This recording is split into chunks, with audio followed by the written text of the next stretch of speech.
अस्सलाम वालेकुम पाकिस्तानियों, मैं इस्लामाबाद हाई कोर्ट के अंदर मौजूद हूँ। आज यहाँ दो अहम केसेस की समाअत हुई है। एक तोशा खाना केस की जो इमरान खान के और बुशरा बीबी के ख़िलाफ़ एक सीरीज़ ऑफ केसेस शुरू की गई है, और दूसरा केस था जो social media focal person Imran Khan के अज़हर मशवानी उनके भाइयों के अगवा के सिलसिले में जो पटिशन दायर की गई थी उसकी। तोशा खाना केस के अंदर आज बड़े अहम सवालात उठाए गए हैं बेंच की जानिब से।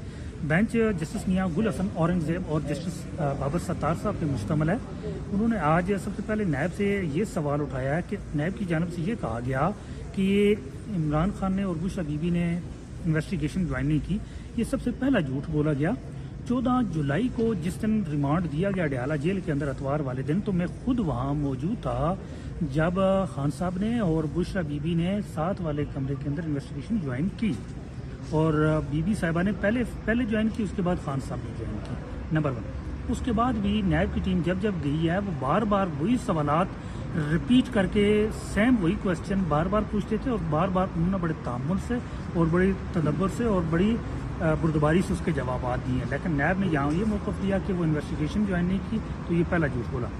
दूसरा, उस पर जस्टिस बाबर सत्तार साहब ने बड़ा अहम सवाल उठाया कि एक शख्स रियासत की आपकी हिरासत के अंदर है, तो वो क्या वहाँ से उड़ के दीवारों फांद के वहाँ से फिर उड़ के आके आपके नायब रावलपिंडी का ऑफिस है जो G6 इस्लामाबाद में, वहाँ की पेश हो? उन्होंने कहा कि वो कैसे आके पेश हो सकता है। एक बड़ा अहम सवाल उन्होंने उठाया। उन्होंने कहा कि एक शख्स जेल में क्या है तो वो कैसे आके आपके पास यहाँ इधर पेश हो सकता है, ज़ाहिर वहीं पे है। फिर उन्होंने सुपरिटेंडेंट जेल का लेटर का हवाला पूछा, और जस्टिस मियां गुल हसन औरंगज़ेब साहब ने भी बड़े अहम इस आज के केस के अंदर रिमार्क्स दिए। उन्होंने एक सवाल पूछा गया कि ये सिर्फ तमाम केसेस में से सिर्फ ये एक केस ही क्यों पिक किया गया है, बाकी मुकदमा क्यों नहीं पिक किए गए जो तोशा खाना से रिलेटेड थे। तो बड़ी अहम समाअत हुई, बड़े अहम सवालात उठाए गए, और अब इस केस की समाअत 21 अगस्त तक मुलतवी हुई है। और इसके अलावा अडयाला जेल के अंदर अलकादिर केस की आज समाअत थी, और उसमें भी उसको भी जेट इंजन लगा दिए गए हैं, और उसकी भी समाअत जो है वो परसों यानी हफ्ते वाले दिन तक मुलतवी की गई है।